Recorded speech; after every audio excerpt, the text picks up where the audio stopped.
Okay, so in this video we're going to demonstrate the conventional deadlift exercise. So first of all, what we're going to run through is our setup going into the movement, and then obviously we'll follow that up with the actual execution of the movement. So when we're looking at setup, obviously there's always going to be that individuality from one person to another person in terms of their mechanics.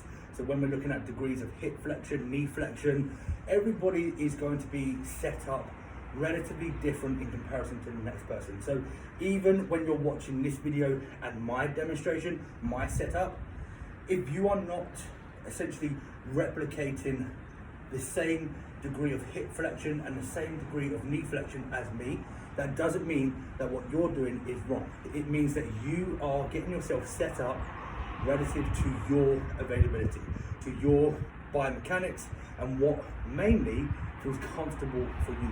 Because ultimately, that is the most integral aspect when it comes to any kind of exercise. Making sure that it feels comfortable for you. So don't be pushing yourself or putting yourself into any kind of passive ranges. So these are going to be ranges that your body just doesn't have available, okay? So when we're looking at our setup, all we want to do is, obviously we're going to get into hip flexion and knee flexion. And then in terms of our grip, where we're going to hold onto the bar, there's no generic setup, but I would say a generic rule of thumb would be somewhere where our hands are outside of our anterior tibialis. Okay, so when we're outside of our shin, that is probably going to be the generic setup.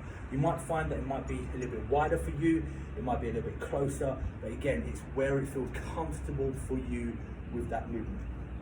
So like I said, just laterally or externally from the anterior tibialis, we're going to be holding on to the actual bar. Now, before we actually execute the movement, a lot of the time people tend to forget the internal cue of bracing. So we want to make sure that we're locking everything in place, creating that compression internally, and making sure that everything is nice and stable and braced as we're about to execute, especially in the spinal vertebrae, okay? So a lot of the times people get themselves into position, and then as they pull, they start rounding at the spine. That's because they haven't internally cued brace through the spine, okay? So essentially what we want to do in this position, so we've got ourselves set up, hand position, feels nice and comfortable. Now from here, initially what we're going to do is we're going to engage the upper back, and that's what's going to create that bracing sensation or internal cue, so to speak, to the actual upper spine and the upper back musculatures, and that is going to prevent that kyphosis through the actual spine, so the rounding on the upper spine, okay? So here, all I'm going to do is I'm going to engage. So as you can see there, I'm pulling the bar up, so essentially I'm doing this motion, but I'm not actually pulling the bar off the floor. By doing that, there's some degree of scapular retraction, so I'm pulling the scapula back like this. But again, I'm not physically lifting the bar off the floor.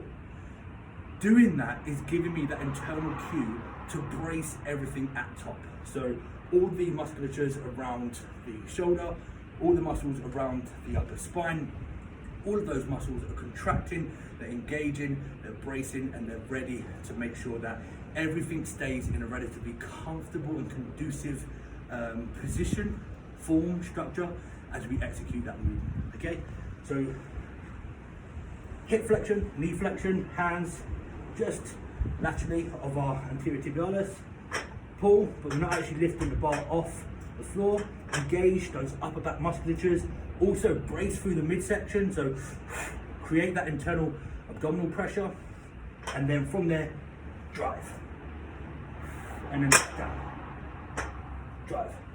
So after every rep, you're going to think that internal cue, pull, brace everything. So what we don't want is we don't want to come up here and then relax. Be like, oh. Obviously I'm over exaggerating, but you get the idea, okay? So after every rep, you want to make sure that you have that internal cue of pulling up, engaging the upper back musculatures, bracing everything, even our midsection, so creating that internal abdominal pressure. Everything's nice and braced, and then execute.